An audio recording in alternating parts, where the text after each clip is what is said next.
Few challenges facing America and the world are more urgent than combating climate change.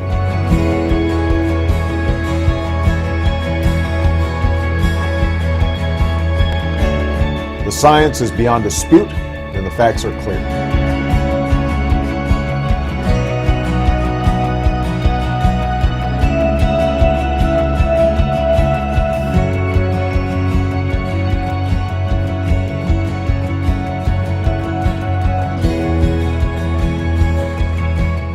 We feel like there was a trial, and someone was tried and convicted without a fair hearing. We are told the verdict was unanimous.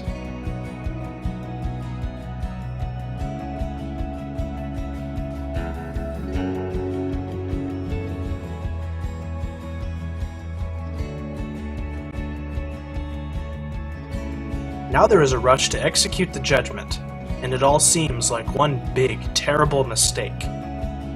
It is a little difficult for us to speak out now. We are but common citizens. We have our jobs to do, and families to take care of. What do we know about global warming and climate change?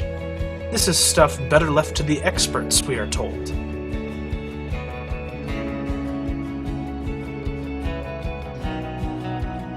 And it is difficult to have sympathy for the co-defendants in this case. One is an odorless and colorless gas, and the other is the big bad fossil fuel industry that produces it.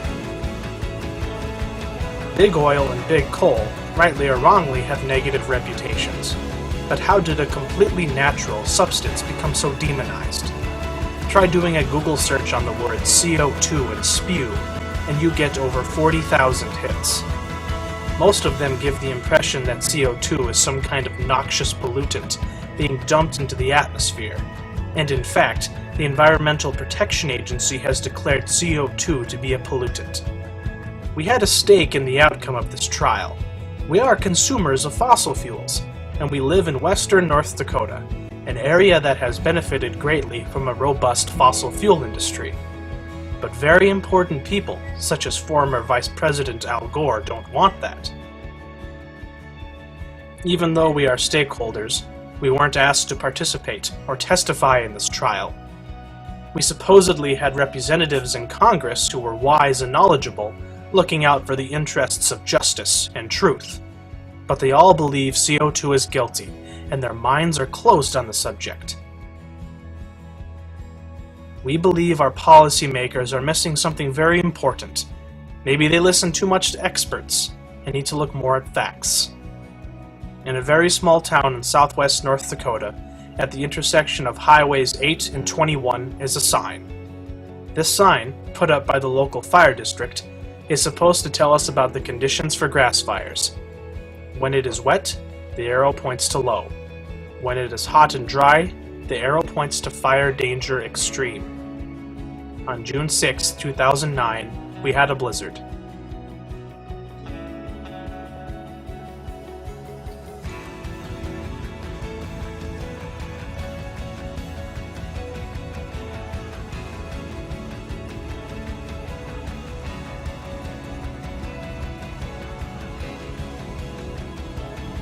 While the countryside was blanketed in snow, and with snow swirling around this sign, the arrow told us the fire danger was extreme.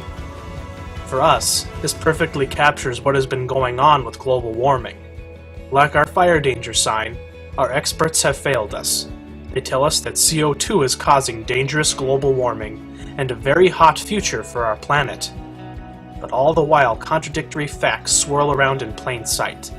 Why don't people, especially policymakers, see this? We intend to investigate this, and many other things. We are the New Dakota Institute, a nonprofit organization dedicated to rural development. We want to complete a project that began back in 2008, after Senator Kent Conrad visited southwestern North Dakota and declared himself to be a global warming believer, and that we should listen to the experts. In the course of our investigations, we have found him to be profoundly wrong on both counts, and we need your help to tell our story in a documentary film and educate the public on this very important issue.